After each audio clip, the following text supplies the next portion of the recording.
जय हिंद दोस्तों, आप सबको इंडिया में जान पर स्वागत है। दोस्तों, आप सब जानते हो फिलीपींस भारत का ब्रह्मोस मिसाइल को खरीदने वाला पहला देश है। लेकिन अब खबर ये है कि फिलीपींस ना सिर्फ भारत की ब्रह्मोस मिसाइल को आगे जाकर और एक्स्ट्रा ऑर्डर देगा, बल्कि हमारी जो एक तरीके से आप कह सकते हो भारत का सबसे जो एडवांस फाइटर एयरक्राफ्ट जो खुद हमारे देश में बनेगा तेजस एयरक्राफ्ट को खरीदेगा। और हमारा जो LCH light weight attack helicopter है वो भी आगे जाकर फिलीपींस खरीद सकता है। फिलीपींस इस चीज को लेकर भारतीय ऑफिशियल के साथ बातचीत कर रहा है। आज मैं आपको बताऊंगा ब्रह्मोस के बाद अगर ये दो हथियार फिलीपींस की सेना में शामिल होते हैं तो उस फिलीपींस को कितना मजबूती मिलेगा साउथ चाइना सी एरिया में चाइना के खिलाफ। दोस्तों, जानने के लिए आप आखिर तक ये वीडियो को देखते रहिए और ये वीडियो को ज्यादा से ज्यादा लाइक शेयर करना बिल्कुल मत भूलिए, क्योंकि ये बहुत एक छोटा सा टॉपिक होगा और आप आखिर तक देखते रहिए। देखिए, आप सब जानते हो फिलीपींस अब 3 बैटरीज का एक तरीके से आप कह सकते हो ब्रह्मोस को खरीदा था, लेकिन लिमिटेशन ये है फिलीपींस इसे खरीदकर अपनी जो कोस्टल रीजन है वहां से तैनात करेगा, फिर वहां से मिसाइल को फायर कर पाएंगे। ये एक तरीके से फिलीपींस के डिफेंस के लिए था, ना कि अटैक के लिए। देखिए, माना जाता है अगर कोई दोनों कंट्री के भी दुश्मन है तो जो सबसे कमजोर कंट्री है तो उसके पास मिनिमम 20 या 25% ताकत होना चाहिए कि वो जो ऑपोजिशन कंट्री है उसका नुकसान कर पाए। अगर ऑपोजिशन कंट्री इस देश का 8 आदमी को मार रहा है तो कम से कम वो 2 या 3 लोगों को मार पाए। लेकिन फिलीपींस के पास ऐसा ताकत बिल्कुल भी नहीं था। अब ब्रह्मोस आने के बाद फिलीपींस का वो ताकत बढ़ा है। आगे और एडवांस हथियार अगर फिलीपींस अपनी सेना में शामिल करेगा तो फिलीपींस की ताकत और बढ़ेगा। पहले मैप में देखते हैं। देखिए, अगर आप देखोगे ये रहा साउथ चाइना सी और आप सब जानते हो चाइना इस एरिया को 9 डैश लाइन बोलकर पूरा एरिया को चीन अपना दावा करता है। लेकिन इस एरिया में बहुत सारे छोटे मोटे आइलैंड है जिसको लेकर ना सिर्फ चाइना बल्कि दूसरे देश भी क्लेम करते हैं। वियतनाम हो गया, मलेशिया हो गया, इंडोनेशिया हो गया, फिलीपींस हो गया, ताइवान हो गया। अगर ऊपर जाओगे तो ईस्ट चाइना सी में जापान वगैरह भी उनके साथ भी चाइना का विवाद है।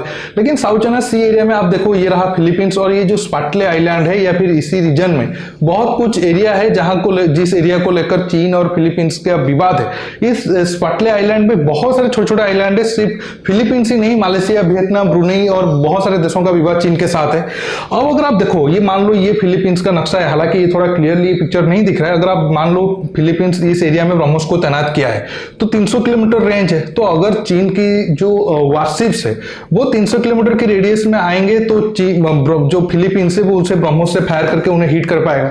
अगर वो दूर रहे तो फिलीपींस उनका कुछ ज्यादा नहीं कर पाएगा। अगर फिलीपींस अपनी नेवी में ब्रह्मोस का इस्तेमाल करता तो अलग बात थी, लेकिन फिलीपींस के पास जो अभी डिस्ट्रॉयर है वो साउथ कोरिया से है और उसमें ब्रह्मोस नहीं लग सकता। और ब्रह्मोस लगेगा भी तो वो भी अलग इशू हो जाएगा। क्या रसिया अलाउ करेगा कि साउथ कोरिया की वारशिप में ब्रह्मोस लगे, वो अलग एक इशू चला जाएगा। इसी वजह से फिलीपींस की नेवी तो ब्रह्मोस को इस्तेमाल नहीं कर पाएगा। फिलीपींस की एक तरीके से आप कह सकते हो जो लैंड में तो तैनात किया है, लेकिन फिलीपींस के पास एक और ऑप्शन है, वो अपनी एयरफोर्स में भी ब्रह्मोस को तैनात कर पाए और वो तेजस के जरिए हो पाएगा। अगर आप प्रेजेंट टाइम में फिलीपींस की एयरफोर्स को देखोगे तो फिलीपींस की एयरफोर्स में अब साउथ कोरिया का ही FA-50 12 नंबर पर वो सुखोई FA-50 को इस्तेमाल कर रहे हैं।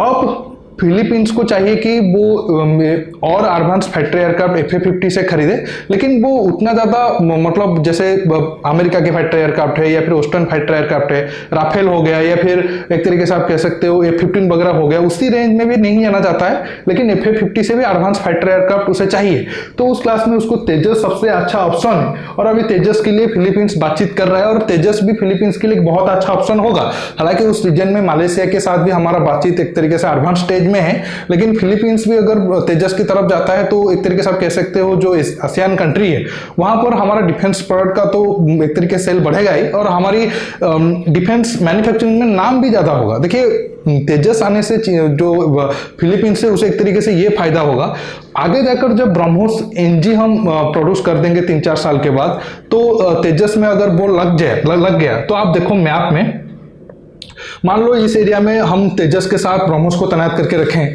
तो इस एरिया में अगर चीन के वारशिप आते हैं तो तेजस कुछ दूर फ्लाई करके ब्रह्मोस को फायर करके चीन की जो वारशिप्स है उसे तबाह कर सकता है। मतलब एक तरीके से ये जो ग्राउंड में जो ब्रह्मोस तैनात होंगे और जरूरत नहीं है कि वो वारशिप अगर 300 किलोमीटर के नजदीक आएंगे उनका जो कोस्टल एरिया है तो फिर वहां से ब्रह्मोस फायर हो। अगर वो 700-800 किलोमीटर दूर है या 1000 किलोमीटर दूर भी है तो तेजस के जरिए हम कुछ दूर तक फ्लाई करके ब्रह्मोस ब्रह्मोस को फायर कर सकते हैं, तो ये एक अच्छा ऑप्शन होगा। इसके साथ सिर्फ तेजस ही नहीं, फिलीपींस का प्लान है कि वो अटैक हेलीकॉप्टर की क्लास में हमारा LCH को खरीदेगा। हालांकि ये न्यूज आपको मिला होगा, अब फिलीपींस टर्की से 4-6 के करीब जो उनका T-129 है जो तुर्की का, वो अटैक हेलीकॉप्टर को ऑर्डर दिया है, लेकिन वो नंबर काफी कम है और इस नंबर को और ज्यादा बढ़ाना चाहता है फिलीपींस। तो LCH भी फिलीपींस के पास एक बहुत अच्छा ऑप्शन है और उम्मीद है हमारे जो ऑफिशियल है वो अच्छे से नेगोशिएशन करे फिलीपींस के साथ। इसके साथ वियतनाम भी अब पहले एक तरीके से जितना इंटरेस्टेड था, अब वो और ज्यादा इंटरेस्टेड है भारत के साथ अपना डिफेंस रिलेशन को बढ़ाने के लिए।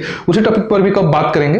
दोस्तों आज के टॉपिक में बस इतना ही। आपको ये वीडियो कैसा लगा नीचे कमेंट बॉक्स में कमेंट करके बताइए और ये वीडियो को ज्यादा से ज्यादा लाइक शेयर करने के साथ साथ आप मेरे चैनल को सब्सक्राइब करिए और सब्सक्राइब बटन के पास जो बेल आइकन है उसे प्रेस करिए ताकि आगे आप मेरे आने वाली वीडियो को मिस ना कर सके। दोस्तों रुकता हूं, बहुत जल्द और एक नया टॉपिक के साथ मिलूंगा।